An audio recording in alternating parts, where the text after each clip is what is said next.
Welcome to the people of Portland and beyond, episode 45. Today in studio with me is Rob, and you also go by H3xx on Instagram, or H3xx core, hardcore, hex core. That's Hex. Hex. Basically. Yeah. So when did you get into producing DNB? Producing just electronic music in general. I started out in like 99, somewhere around there, back when the rave scene was like pretty prominent throughout the underground. But What yeah. year? What's that? What year? Roughly around 98 is when I produced my first track, and that was a hardcore track. And then from there, it just kind of evolved and started picking up different sounds. Okay. What are some influences of yours? When I first started out, my influences were like most of the hardcore DJs and producers at the time, like Neophyte and Delirium and Masters of Hardcore and all that. And from there, which I guess is termed Millennium Hardcore now. But from there, I took and just started building on my own influences, like the industrial scene, industrial music and stuff like that. Skinny Puppy. I didn't really get too much into Prodigy. I mean, I dug some of their songs, but it wasn't really like my scene. That was a little bit later than me. Okay. Any rock and roll you're into? A little bit, mostly just for tooling around and working,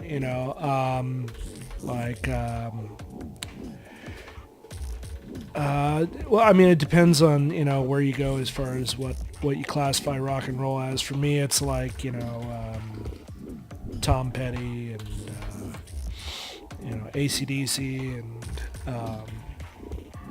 along those lines, Favorite AC/DC song? Back in Black or Dirty Deeds. Do you know how to play guitar? God, no. You tried? I tried and failed miserably.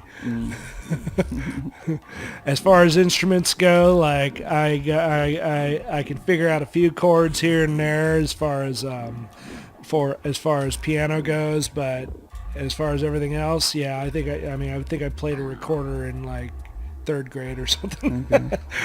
And then as far as Ableton Live, when did you start using that program? Actually, about 6 months ago, I incorporated it into the live act that I've been working on, and it's. I mean, I don't like. I use it mostly. The majority of it I use for live performance. I don't really use it as a DAW. I use Fruity Loops 12 as a DAW, and just kind of build from there, just because of the sequencing, and most of the stuff I do is electronic anyways, so it just works. Yeah. What's the first digital audio workstation that you trained on? Acid. Why'd you choose that way one? back in I think Acid 4 or something. Okay. It was interesting. I mean, like I taught myself how to use it and just kind of went from there. I think like Cakewalk was out at the time. Yeah. It was interesting. I mean, and I guess I had no idea, but I guess it's still around. I was like, wow. Like somebody mentioned like Acid 9. I'm like, really? Wow. Yeah, Sony Vegas is still around. Oh my God. Vegas Pro it's called now. I still use the stupid thing. Just used That's to crazy. It. Same thing with Ableton Live. Like, I was actually trained on Pro Tools and, in audio recording technology school at Five Points College. But I Pro Tools was the shit back then. It was just like, it was God, Yeah. and you didn't have it unless you had half a fortune. Right. And I just ended up liking Ableton Live better. I don't know why. I just got used to that program. So it's, as a singer-songwriter, I don't think it's pretty unusual to use this program, but I love it. Yeah, I dig it. I mean, I dig it because and I haven't done really any track production in it yet. Like most of my stuff is just like composing and curating sets for live shows. Yeah. Because like any sets that I usually have upwards and around 300 to 400 different samples that I use. Wow. Yeah, and then I just like mix it up on the fly in front of people and hope to That's God it sounds good. Yeah, looking at this picture now, can you describe what each thing is?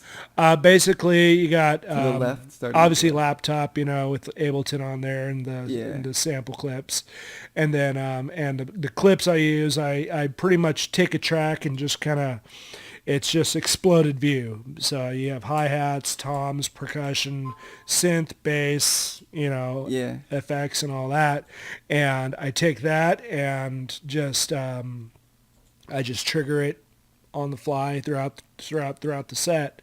Then I have the Launchpad Pro. From there, that goes into the Launch Control XL, which helps with like the volume and the effects, a little bit of the effects like delay and echo and things, reverb. Mm. And then from there, I take that and I'll distort it even further if I need to with filters off the Chaos Pad. And most recent acquisition, which pretty much like finalized the whole kit, is the Novation, the Launch Key Mini. So that's my newest tool. I literally just exposed myself to it at a show down in Tucson this last weekend, and it's interesting. I mean, I haven't got the whole thing down yet, and haven't really actually plugged any VSTs into it for using it as an actual keyboard, but I plan on hopefully sometime soon. And as far as the actual track creation process, Most of my track creation processes I do in Fruity Loops. Yeah, it's just, for me, it's familiar. yeah, I've been using Fruity Loops for, God, I don't even know, like 10, 12 years. I remember when I was 15, I was using that. And I mean, it's good for, it's good for what it does as far as like the sequencing and all that goes. And pretty soon, probably I'll mess around and see what I can't come up with in Ableton, just to see, what difference there is and how fast it is. Yeah. I know a lot of people really dig it as far as like the plugins and the fact that like you can create via like, Launchpad and all that, and just explode a track in minutes. Yeah. The whole live Ableton system is something It's crazy, man. daunting for me to figure out. It's so amazing. Yeah. Like, I mean, I just kind of dived into it just on my own. Like, didn't really have a lot as far as like resource besides like YouTube and things like that, and just kind of went in. I'm still figuring things out, obviously, but Yeah, like, it's so much to learn. Yeah. It's like you could never learn everything. Yeah, it's a pretty wide based program. I mean, it's Yeah. pretty rad. Yeah, absolutely. And when you're creating a track now, do you always create the bass line first? Me personally, I start with the kick. Okay. Kind of old school techno industrial style. Start How out with the long- kick and go from there. How long do you spend filtering and just getting the kick to sound the way you want it to? As far as that goes, I mean, most of the time, like I'll spend maybe like an hour or so messing with it just to get it where I want it. Yeah. I have good starting points as far as like a lot of the sampling that I use. So like I'll start there and just tweak it out a little bit and then go from there. How often are you using an 808 beat? Depends on what I'm creating, right? And like this year, I've kind of set a goal to push out 2 tracks. I have one that's almost done. It just needs like the breakdown and then the build up and drop. But beyond that, I've got another one that I have to start working on before July. Yeah. And then I take it to the studio, and they do all the mix down and mastering with me, and we Cool. push it out. When you're producing a track, what do you think's the most challenging part? Mastering, structuring, recording?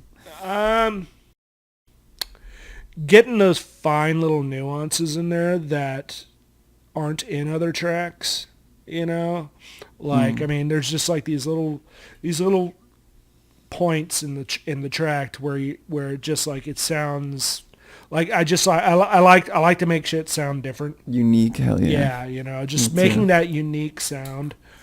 Yeah, I like to set myself apart as an artist too. Exactly, because I mean, there's so much. I mean, not to say that the music out there is like garbage or anything, but it's pretty structured Yeah. in what it follows. Formulaic for sure. Very Pop music. formulaic.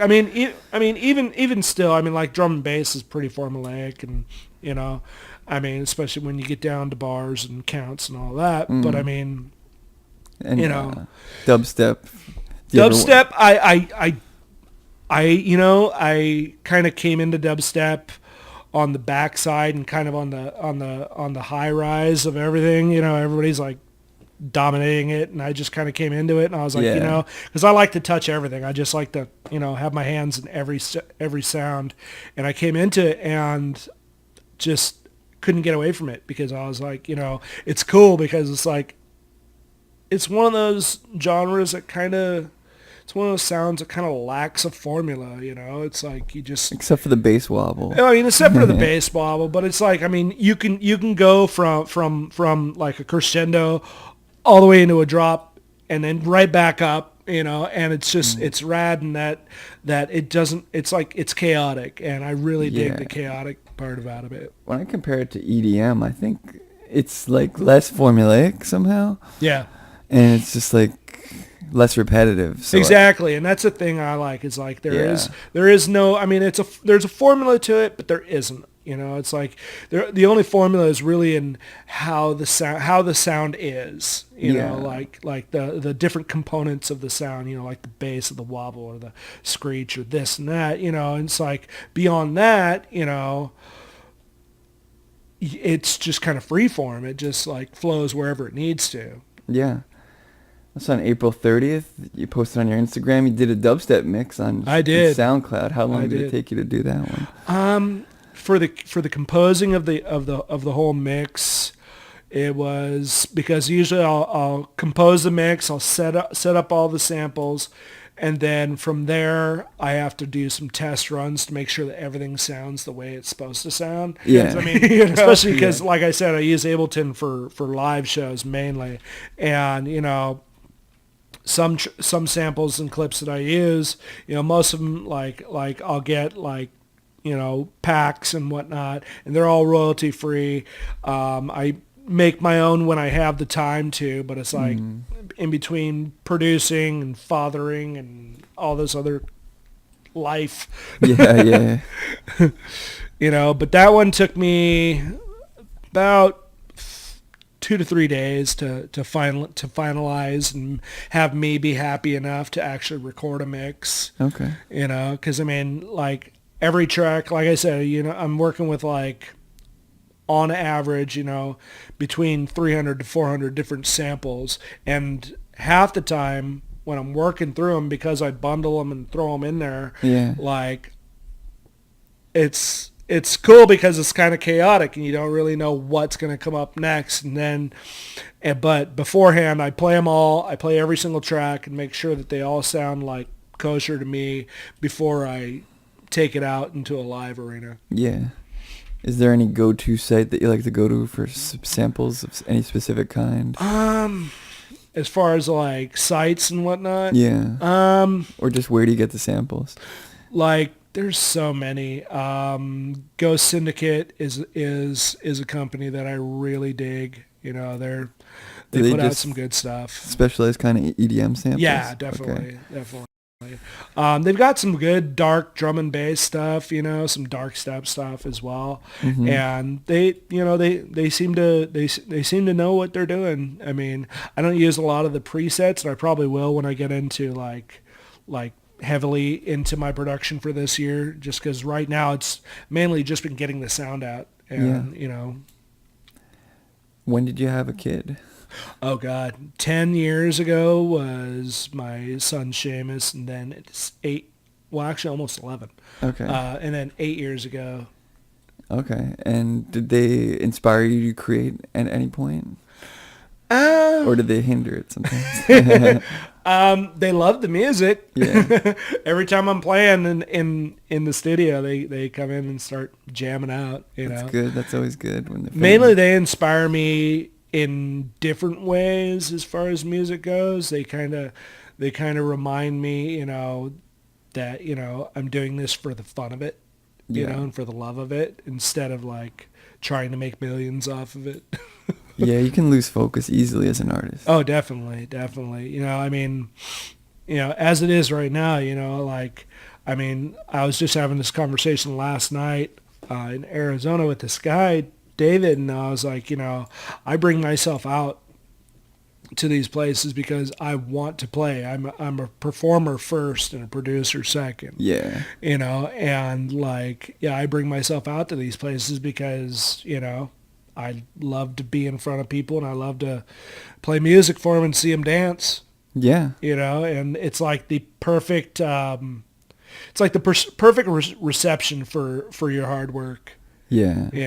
Like I agree. I played a house set over at the Paris, and like they were grooving and dancing to it, and it was awesome. It was instant gratification right there. Yeah. As compared to like producing, people will be like, that sounds great, and yeah, it's great. Get a like or something. Yeah. And like it or something, but you don't. Unless you play it live, you don't really know. Yeah, you need that feedback. You need that feedback, and people liking it is great, but the feedback of someone shakes seeing your hand. it. Yeah, there's a smile on their face. They're exactly. Like, I really liked it, and when someone comes up to me after a show and is like saying they really liked my singing or my guitar work, it makes my day. Exactly. Some people don't like that.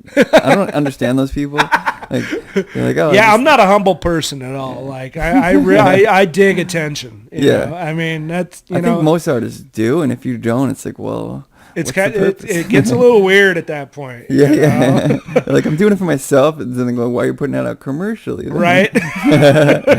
Because it's like, I'll be the first to admit, in that realm, as far as performing and being on stage and all that, I am absolutely like, I need attention. And I knew that, and that's why I came back. I took a 15-year hiatus out of the electronic scene, wow. And that was mainly, to get married, get divorced, have a kid, have another kid, buy a house, and then, live, adult life, and then I came back, and I came back in great reception, warm receptions from people, and it was awesome. And nice. I took my focus a little differently this time, because like before I was like, I'm going to be a superstar, I'm going to be a rock star and all this and all that.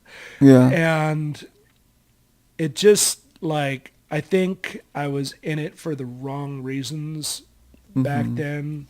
And I was just I was doing it to not just be noticed, but I was doing it with an end goal. And this time, I'm just doing it. I'm doing it for the love of it. I fly myself down to LA for shows, on my own dime, because I love performing. I love being around people. I love doing this. Yeah, you had a show at Beetle House, LA. No, that was just me hanging out. Okay. You're a fan of Chucky? Yeah, me and Chucky were hanging out. He was freaking the hell out of people, and I thought that was cool as shit. Yeah. What's your favorite horror movie? Oh man, Hellraiser. Nice. Yeah. Did you see Predator? The new one? No. I've seen the old ones. Yeah, the old one's great. The old ones are good, for sure. New one's okay. It's not really anything special. Yeah. Mainly just money grabbers. Yeah. Are you into any of those Marvel movies? Oh yeah. We've gone through the Gambit and the Endgame Gambit and Infinity Wars and all that. Nice. We survived, so. Yeah. I'm just sorry to hear about the whole Disney Daredevil cancellation and everything. Yeah, and I think the biggest thing, like with companies like that, I think they just, it's hard to see what direction they're going in, as far as like, what they're doing with the shows. I mean, they obviously have a plan. Yeah. I think everybody needs to have a plan of some sort, even the most freeform people in the world. Yeah. Either that or you just look like you're just like walking around, walking into walls like a video game character, What is the most indispensable part of your production kit? I would say like my desire to be different, Mm. because I mean, I hear a lot of tracks and far be it from me to, be anybody's critic because I'm not. Yeah. But I mean, I just hear a lot of the same stuff, Mm-hmm. and it just kind of gets great reviews, and I can't say that anything's actually like floored me. And of course, every artist is both their worst critic and their best fan, Yeah. So of course I'm gonna love everything I put out. I try not to put out anything cookie cutter, but I mean like my own like idea of like uniquity. I try and make everything just that much different. Yeah. And it might hit with some people. Some people might not dig it and think that it's just not supposed to be there because it's, that sound's not supposed to be in that track because that's a drum and bass track. It's like, yes and no. Oh. Which drum and bass track has like the best bass line ever? Like deep rolling, gut shuddering lick you've ever heard? Anything from Black Sun Empire. Okay. Like them, older Tech Itch, Calyx and TB, Okay. definitely. Like those guys just know how to do it. Gridlock for sure. What do you think of Infected Mushroom? I haven't heard them. Oh, it's good stuff. Like I think I'm one of the only fucking people in Oregon that hasn't. For whatever reason, I like them a lot. I mean, I don't listen to them all the time, but I'm not that much of a fan of drum and bass. But when I heard them, they just stuck in my head, and I'm just like, these melodies are great. It's great production. So yeah, it's so weird because like so many people are like, oh, this guy, oh, this, and I'm like, honestly. And it's the same way that it was when I was doing like industrial music and all that. I don't really listen to a lot of artists because I think it kind of pollutes my brain. I hear you on that. I don't really. I mean, I know it's good to like hear whatever you want to call the competition. You don't want to accidentally make it sound like exactly because it's just easy to do because you're being exposed to it. It's gonna trigger something in your brain, and then next thing you know, you're gonna be trying to figure out what that is, and you're gonna rationalize and bring it out, and it's gonna be in your music. And next thing you know, oh yeah, that's a good track. Did you track it back from like Tech Edge or something? It's like no. It's like oh really? It sounds a lot like that. I'm like. Yeah, when someone says it sounds like this, that's the worst thing. That's the worst compliment you can get. Exactly. Like I remember I complimented my friend Mike one day. I'm like, yeah, it sounds like this and this, and he's like, he's like so pissed off about it. I was like, I'm never doing that again. Saying it sounds like this. I mean, I know there's a lot of people out there, and like when I'm doing like shows, when I'm like producing shows, I mean, I'll listen to like mixes and stuff, just to make sure that like. They're on their game, which most of them are. I mean, most of the people that I talk to have been out in the scene and been playing out and have, done their time. But like, even with new artists, I mean, everybody's great out there. But it's like, when it comes to like getting influence, I don't listen to the music that I'm going to produce. Yeah. I'm listening to like Portishead or, I listen to older retro stuff. Yeah. I think when I was younger, I did the bulk of my musical listening. Like when I was ages 12 to 20 or whatever, right. Or maybe even to 25. But then I started gravitating to listening to talk and podcasts. And I'm like, I think I've heard enough music. And I'll create the music that I've heard when I was younger, and I'll just listen to talk stuff. Like for me, I mean, like they're like, oh, did you hear this new track? I'm like, no. I don't even know who they are. Yeah. I mean, like I had a discussion with somebody once about supporting locals and whatnot. It's like I support the locals in the scene and all that, and they had mentioned, well, I consider people like this, and they were naming off pretty large, West Coast artists. Yeah. And I'm like, well, that's not how I see the local scene. I see the local scene as somebody that I'm going to see at a Fred Meyer or at a Safeway, Yeah. I mean, and sure, I wouldn't recognize them, but I mean, see like some large artist there, but I mean, I wouldn't know who they are by their face, Yeah. And a lot of these people like mentioning Infected Mushroom, and people just, I mean, I know they go crazy, or they have a great draw and all that. I've never heard them, and the only time I've ever seen them is on flyers. And I mean, I know they're big, and I know people love them. Hell, I didn't even know they played drum and bass. Yeah. I had no idea. And I know there's a lot of artists out there that have great tracks. I think that's one of the reasons why I kind of got out of being a DJ. I did that twice though. I the first time I got out of being a DJ was in around 2002, 2003. Yeah. And the reason why, and I started an industrial band, and the reason why I did that was I kind of got tired, and today's age is a little different now because of digital software and all that. Yeah. But I kind of got tired of not playing somebody else's music Yeah. live. I mean, everybody was loving it Getting paid for it. and getting paid for it, but it wasn't mine. Exactly. It's not. And now it's different. You got CDJs you can absolutely play your own music on. Yeah. But it's weird. Like, I got out of it then, and I got out. I was like 15 years later, Yeah. and I started getting back in. I came back in as a DJ, and picking up where I left off, and then I realized that I actually kind of sucked as a DJ. I actually wasn't that good. Were you getting any advice from other people? Yeah, and then I was just like, I'm still kind of feeling that I'm not playing You're from my comparing own yourself. self, And so I stepped away from records, stepped away from the CDs and all that, and I found Ableton Live.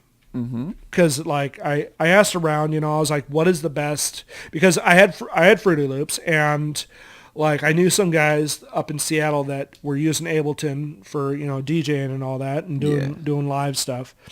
And I started doing some research on it, and I was like, well, shit, I taught myself how to do all this other stuff. Yeah. Let's see if I can do this. Yeah. And I got into it, and I started noticing, because I already had Fruity Loops, and I started noticing that they were like, oh, well, you can trigger stuff in Fruity Loops. It's just a little different. And then I went in and tried it, and it just, like, I wanted to be able to trigger these clips and samples and all that, and be able to just do that on the fly without any problems. Fruity Loops was a little bit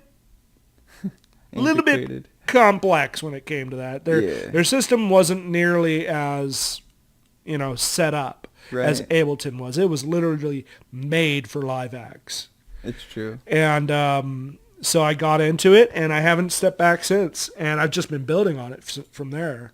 Nice. And it's fun. I mean, it's like, especially when you've got a groove and it's affecting the people that are there in a positive way and are dancing, Yeah, how do you feel when you go home that night?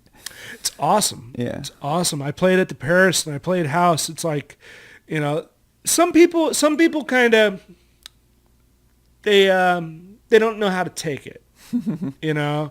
They kind of, I think most people are programmed like with certain genres to react a certain way.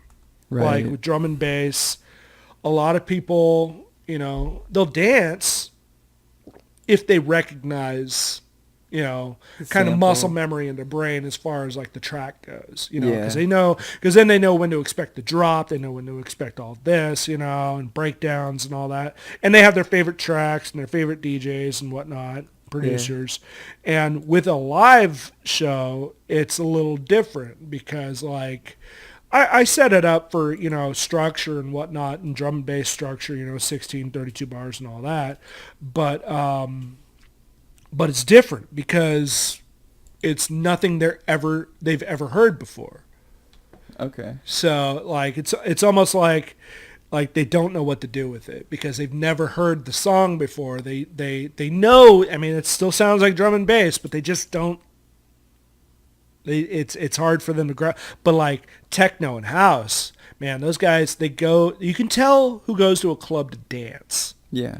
And who goes to a club to groove on the song that they like the best. You prefer when people are dancing? Absolutely. Yeah, as a musician, me too. And like I played the Paris and I played a bass house set, and man, they're just like house kids and techno and all that. They go there to dance. That is their goal. Do you think young producers coming up should focus on making music to make people dance? I think they should focus on making music for themselves first. Yeah. Like if they groove on it, great. If somebody else grooves on it, that's how I do my sets. I'm getting a little different now with my sets. Now I'm actually kind of catering them more towards the audience than myself. Yeah. But when I first started out doing it, which wasn't even that long ago, like I was doing it mainly just because I liked the way it sounded. Yeah. And now I'm kind of edging more towards, live performance and making sure that the crowd gets what's going on. Like with house, I'm getting into build-ups and getting into, crescendos and then drops and all that stuff and making it to where it's a little more accessible to the dance community, because I mean, that's really where it sits, I mean, your applause is going to be them dancing. As compared to like spoken word where it's an applause or them listening and not leaving. And you're basically feeding off their reaction. Exactly. Influencing how you're going to make the music. Yeah, and you get into it more, when you have that attention, you have that feedback, that automatic feedback, I mean, you play better when you play better, and you're in a better mood. You're smiling, and everything about the moment is just that much more powerful. Yeah, you can feed off that energy for a few days after a show. I find. Absolutely. It's great inspiration. Hits that serotonin, and you're just going.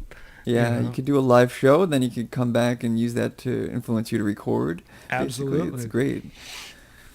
I see that you're wearing a kind of military hat. You have any army background? Or have no military background at all. Okay. No, this Dirtbag sent me this hat because they had them online and I had requested it, and they sent me another one and it was the wrong one. Yeah. Do you like that kind of TV shows or movies though?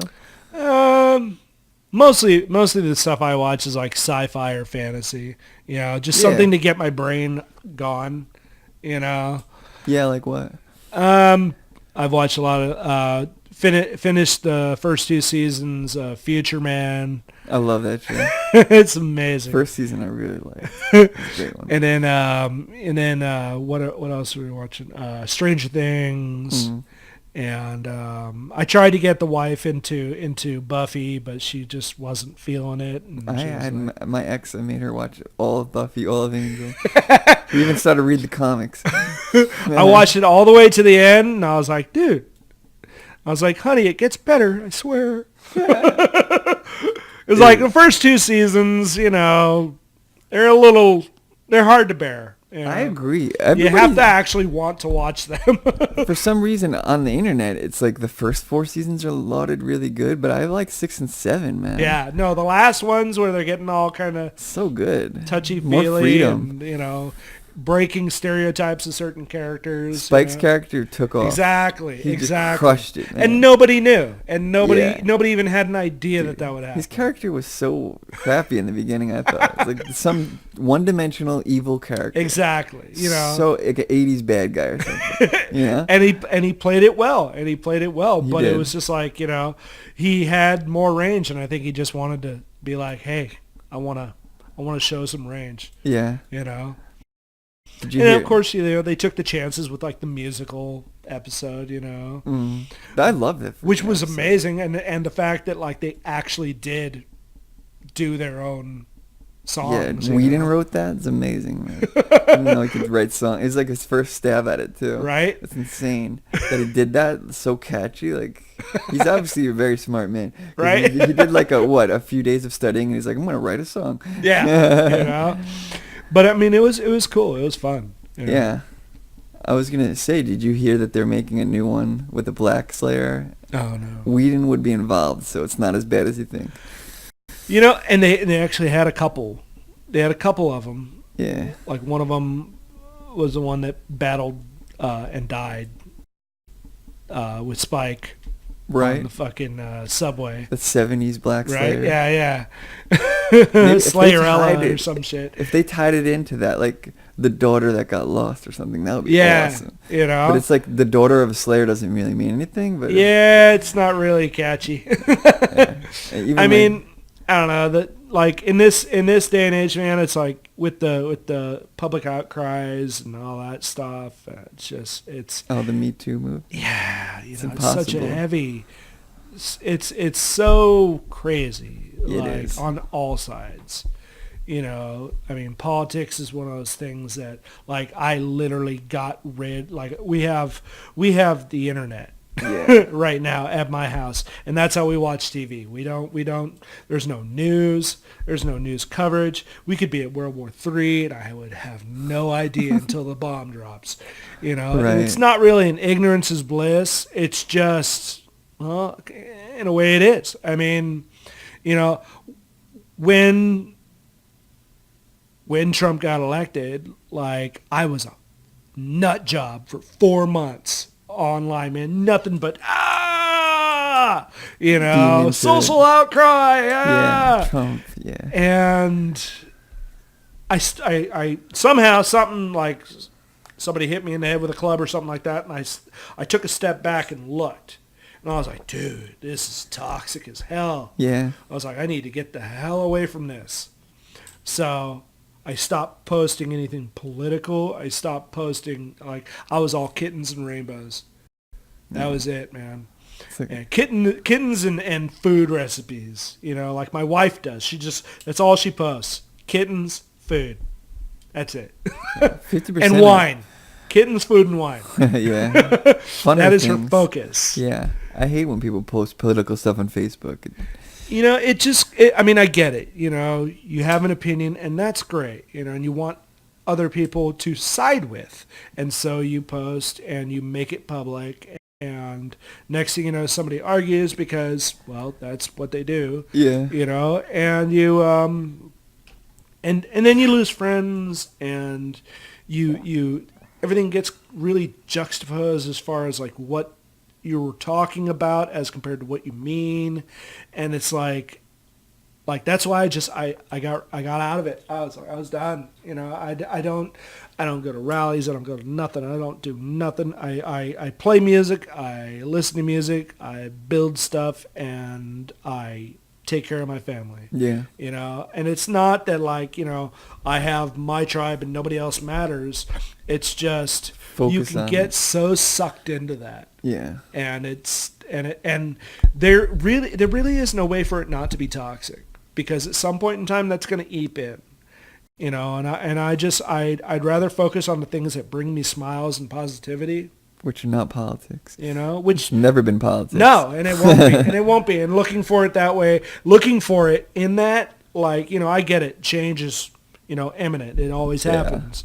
But like looking for positivity, even through change is painful, and people don't know how to handle that.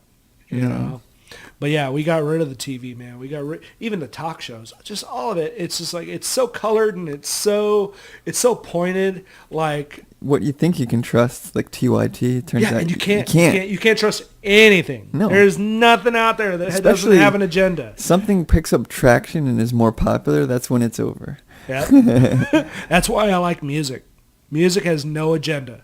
Yeah. There's nothing to it. Like, sure, the production companies and the producers and, all that, there's drama in there, but there's drama in every scene. Every scene that has more than 3 people is going to be drama. Yeah. There's going to be drama in it. And, I do my best to stay the hell out of it locally and otherwise. I'll joke here and there and I'll pipe in on a conversation when it comes to like ghost producers and things like that, Yeah. But it's pretty well known, and it's sad that it's pretty well known, but it is what it is, and it's not the first time, and it hasn't been the last time that it's happened. Yeah. My biggest thing is I think people should give credit where credit's due, and like on the subject of ghost producing, it's impossible. Because they're never going to admit it. They're never going to admit it. And that's that. And it's kind of subterfuge. It's subterfuge to the fans. Because they think, this DJ is making these amazing tracks and it's got their name on it. But it's not. It's somebody else. Yeah. And that somebody else, sure, they get a pay grade for not being mentioned. But when it sounds exactly like them in their producer scope, from their catalog, and you're like, dude, that sounds a lot like... Yeah, at least paraphrase, right? At least kind of change, Yeah. Do a different style or something, Yeah, like when Huey Lewis's song got stolen by the Ghostbusters movie. Right? And you can hear the synths, you can hear the horns, you can hear all that, and it's just like, Make an effort. make an effort to make it different. Exactly. And I get it. I get it. The record labels, they want to sell. Yeah. A lot of it is money. And that's why, so far I think I have made a total of under $100 in the last 6 months doing and playing and performing. Really? Really. Wow. And I'm okay with it. Okay. Because that's not what I'm doing it for. Yeah. I'm doing it to be out there and be on stage and see people dance and play that way. I'm not out there to make my name huge. Yeah, I push my name. Yeah. I push my brand. But, that's just because with better reach, better coverage means more audiences. Yeah. And I don't necessarily need the money. I'm not rich by any sense of the word, but I don't need that money. With that money comes certain responsibility. Yeah. You have certain responsibilities once you start making that money. Touring. Towards the audience, towards the fans, towards the shows, towards everything. Yeah. And once you get to that point, it kind of kills it, in my opinion. Yeah, if you have to have a Patreon page and commit to these people. And it's content, consistent content. And I try my best, on Instagram, Facebook, and whatnot. You just don't want to be forced to a schedule. I don't want to have to be forced to do it. Yeah, because then you're not being as creative when you want to be. And it's not as fun. It's not. If you're on a schedule and you're you got to create or else, you're going to lose fans. Right? Yeah. I don't want to worry about how many fans I have. Yeah, you're right. It's why aren't you releasing an album every year is the question after a while. I've been there. I had a record label in 2012 and, it was a totally different genre and all that. It was a hip-hop genre. But pleasing other artists, pleasing the fans, bringing shows out, making the show bigger than the last show, and it's it's easy to I think it just kind of fell short of why I started doing it in the first place. Yeah. What was your favorite venue to play at? At that time, the Roxy in Colorado was pretty rad. Was that the LA Roxy? No. Well, no. It's I don't know. It might be. Okay. I don't think so. I think it's just this really huge venue in Denver, and it was fun. It was fun. How long were you in Denver? Just overnight, actually. Yeah. Okay. Yeah, we were there. Played this one show, and it was a huge show with 30 or 4. So you 30 didn't or get to 40 see that different much artists. of Denver?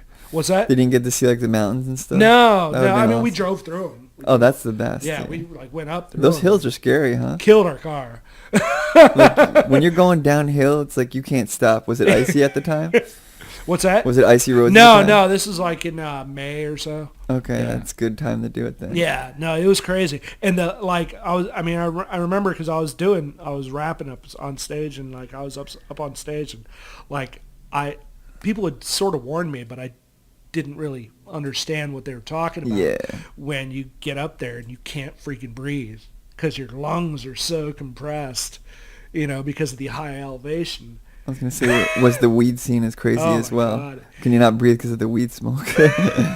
And it was insane. It was just like we were driving around town, and like there was just like, it was like Starbucks, there's just like dispensary. And this Beautiful. is before the West Coast was even legal. Yeah. And it was crazy. They were like one of the first, right? They were the first. Yeah. I think they're like they're just the first on everything, Yeah. I expect to see a headline. It's like Denver legalizes cocaine Right? for That was the medicinal first one. purposes. 2050. Have you ever seen a bluer sky when you're in Denver? Not so much. I mean, it was Yeah. crazy, Well, Right. Montana, Okay, I've Montana. not been there. Yeah, I think Montana. maybe it was. Like, you just like once you're driving on 90, it's just like Mm. nothing. There's nothing there. It's Yeah, crazy. that's like when I went through Nebraska. Yeah. It's like big sky country. Yeah, have you been out of country? I've been to England and I've been to Ireland. I'm actually going to Amsterdam Awesome. in October. I'm playing a show there on the 25th of October. That is the first international show? The first international show. It's going Seems to be daunting awesome. to set that up. And It's going to be so crazy. how are you going to work the equipment? And is it like a customs deal? Actually, like, because like my stuff is all carry-on, like the launch pad, Yeah, the that launch chest. control and all that. Yeah. The case itself weighs under 50 pounds. Okay. So I'm just going to... And it doesn't actually count because of the dimensions. It doesn't count as Really? oversized. So This huge chest? yeah, it's nuts. That doesn't count as oversized? That's I've, awesome. I've taken it on Southwest so many times it's not even funny. Nice. And yeah, just there. Whoop. Yeah, well, you're in Tucson a day ago? Yeah. What was going Last on there? night. That was fun. I played a tech house set down in Tucson. That was fun. Nice. Got an Uber going up to Tempe to hang out with some people. Do you think they're going to do like an Uber jet service eventually? I hope so. That'd be cool, right? I hope so, man. That'd be alright. Or at least a helicopter. Right? And they'll have the options. They'd be like Uber X jet. And you're like, I don't want to share the jet with this jerk. Right? Or like to the drones. If the drones ever got to that kind of level where you could just get Like in just a drone. personal Yeah, drone. like not even have a human being, just like an Uber drone take you somewhere. That'd be rad. That would be awesome. I'd be a fan. Cell phone pics will start getting a lot cooler. I mean, granted, like there'd be like landing pads everywhere, Right. As long as the robots fly and the humans aren't. Yeah. As long as they're doing it, I don't trust humans. It's funny we're trusting robots. Speaking of Terminator, did you like that movie? It was decent. Decent. I mean, my whole thing is like, once you touch anything that has to do with time travel, like Star Trek started into that. Yeah. And man, I think that's why they haven't had a movie since. Well, hopefully Marvel survives. I haven't watched the whole movie of Infinity Endgame yet. It's tough. Yeah. It's tough. It is. But some things do it right, like Doctor Who. They do it right. And Hot Tub Time Machine did not. But I mean, even with Doctor Who, like they just like they have so much forgiveness with that show. They do. And I think it's just it's been made with that in mind. They the producers are just like, we don't know what the hell we're talking about, and you're okay with that because it's British and who cares? Right. But they haven't completely like retconned things though. Like there was one issue when the doctor was going to run out of regenerations, right? He only gets 12 of himself, so or 13. Right. And then they ended up actually addressing that on the show. They're like, okay, the doctor now has 13 more lives or whatever. And it's like, appreciate the fact that they didn't just not address that issue at all. Right. You know? And it was something that was brought up in the 80s or some shit, like the 70s, you know? You know, and that's the thing is like, you know, they like, they're artists, they're smart, you know, like with, I think Americans just don't really understand like that. Well, especially nowadays, audiences, they need more. And they need more explanation. What worked in the 80s with like Terminator and whatnot, sure, you could send somebody's father back in time to create him. Yeah. But now they're just like, no, that won't work because all this and that and the other thing. You know, because it just doesn't work that way. It's impossible. It's a time loop. It's impossible. Yeah, time loops and just schisms and all that. You know, now we have the internet, and we have online critics and YouTube and people that are all, you know, oh, but wait, this happened. That shouldn't happen. It could work if they did it this way. And they tear it apart. And in this day and age, I think that producers and directors have to be prepared for that, and they have to write. Yeah, you can't. In that scope. That's why movies are doing worse, I think. I think so, because they're having to explain everything. Yeah. Because they know that if they don't, they get nitpicked. They're just going to get nitpicked to death. It's just going to, their critics are just going to destroy it, you know? It's going to be known as one of those so bad it's good movies. Exactly. It's like Ice Pirates. You don't touch it. You don't mess with it. You just watch it. Yeah. You just watch it. Yeah, they go through time. You just watch it. Just shut up and watch it. And people have accepted it. It's like, okay, that's stupid. Yeah. And totally doesn't make any sense. But it's a good movie. Tried to see it that way for Hot Tub Time Machine. I think you have to, though. I think you have to. I think you can't. There's. I mean, fuck. You know, you call it Hot Tub Time Machine. You know, the name is ridiculous. If you're really going into that movie and expecting serious time travel discussion, you're gonna be disappointed for sure. You're picking the wrong movie to go to. Yeah. It's like going to a horror movie and going to a slasher flick and going, that's not really how it would happen. It's like, really you're gonna touch on that? Yeah. That's not what it sounds like when you hit somebody with an axe. Those Foley effects are totally off. You know, and it's just, yeah, you know, it's along the same lines as, like, you know, guitarists going to a show. Yeah. Or bassists or drummers going to a show. They're going to hear every fuck up. They're going to see, you know, every chord progression and say, oh, well, that's from that song. As a musician, you'll always notice. You always notice. As a fan, you don't notice anything. And, exactly. And you think they do, and they don't. And they don't. They absolutely do not. Like, the biggest drum and bass fan, they might know a little bit here and there if they've like been a DJ, been around a DJ, dated a DJ, whatever, you know. Only had one beer. But for the most part, people don't hear train wrecks unless they're like gigantic. Yeah, it has to be like really noticeable. You know, you're dropping like vocal over vocal, you know. The power just goes out or something. Right. Something obvious, you know. But I mean, they don't notice, you know. They're there to dance, and, you know, for the most part, they don't really care, you know. Yeah, what they notice is an interruption, the complete silence or something. Exactly. A dead air, like, is definitely noticeable. But, like, a little bit of a train wreck where you catch it just really quickly. Yeah. They don't notice. They don't know that you're taking one drop and mixing it into another drop, or like you're taking one interlude and mixing it into another interlude. They don't know that. Yeah. They don't know that. They have no idea. With electronic music, it's probably less noticeable too than exactly, because I mean, most of it is based on 4/4 and rhythms like that. The samples aren't fucked up. Yeah, you know, like I'm I'm lucky in that, the sequencing behind Ableton and it's the power that it has, Yeah. I mean, it's just like it quantizes on a dime, it's just like, Yeah.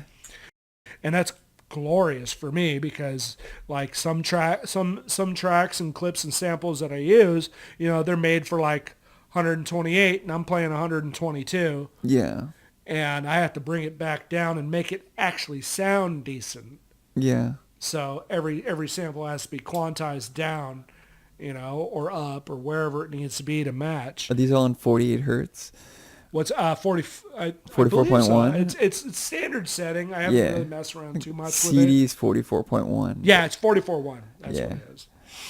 But sometimes that can be tricky, like those frequencies. With the samples, because the samples I use are already made at 44. Okay. So So you don't it's ever have to push the warp button when you're in Ableton? I haven't yet. Okay. I haven't yet. Like, I haven't done too much. Like, quantizing is about as far as I go. Okay. When it comes to a certain clip. Yeah.